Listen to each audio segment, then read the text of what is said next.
बहुत ही जरूरी है, जैसे कि स्मोकिंग है, ब्लड प्रेशर है, ब्लड शुगर है, हाई कोलेस्ट्रॉल है। यदि ये कोई भी है रिस्क फैक्टर तो इनको कंट्रोल करना बहुत ही जरूरी है। यदि पेशेंट स्मोकिंग करता है तो उसको बंद करना बहुत जरूरी है, ब्लड प्रेशर को कंट्रोल करना बहुत जरूरी है, ब्लड शुगर को कंट्रोल करना जरूरी है दवाइयों से या डाइट से, और हाई कोलेस्ट्रॉल यदि है पेशेंट को तो कोलेस्ट्रॉल की दवाई से या डाइटरी मॉडिफिकेशन से ये सब कंट्रोल करना बहुत जरूरी है। तभी हार्ट ब्लॉकेज को कंट्रोल कर पाएंगे जब ये रिस्क फैक्टर्स कंट्रोल कर पाएंगे। और दूसरा है lifestyle modifications.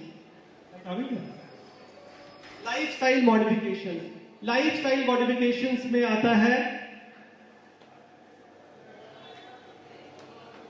Mind relaxation exercise. सबसे पहले बताऊंगा walk is important. 30 minutes walk daily at least for 5 days in a week. 150 hours of walk per week is recommended for prevention of heart disease.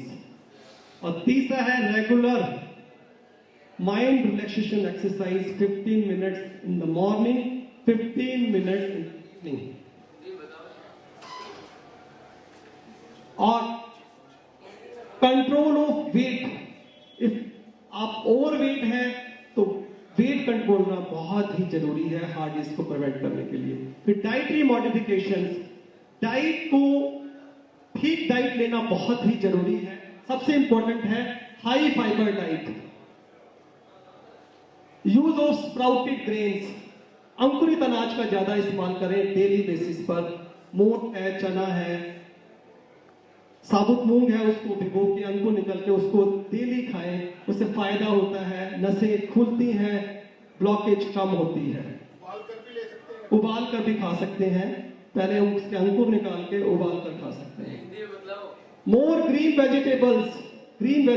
Vegetables का ज्यादा इस्तेमाल करें। मोर फ्रूट्स को ज्यादा इस्तेमाल करें।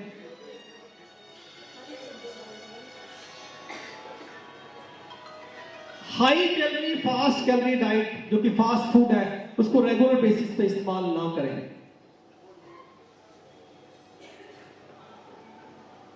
शुगरी डाइट, यदि आपको शुगर नहीं है तब भी शुगरी सॉलिड्स या लिक्विड्स यानी कि sweets, chocolates, ice cream, pastry, cake, cold drinks, fruit juice भी हम अवॉइड करते हैं। फ्रूट जूस डालें, आप फ्रूट खाइए, क्योंकि फ्रूट जूस लेंगे तो इसका मतलब है कि उसमें से आपने शुगर जूस निकाल लिया, वो शुगर जूस ले रहे हैं, विटामिन नहीं ले रहे हैं, फ्रूट्स नहीं ले रहे हैं। तो हम we want to avoid fruit juice also. और यदि आपको कोई स्ट्रेस है तो mental stress management is very very important for prevention of heart disease.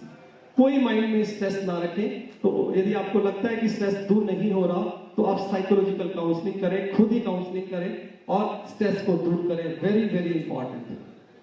और यदि आपको कुछ तकलीफ हो रही है तो डॉक्टर के पास जाना तो जरूरी है ही।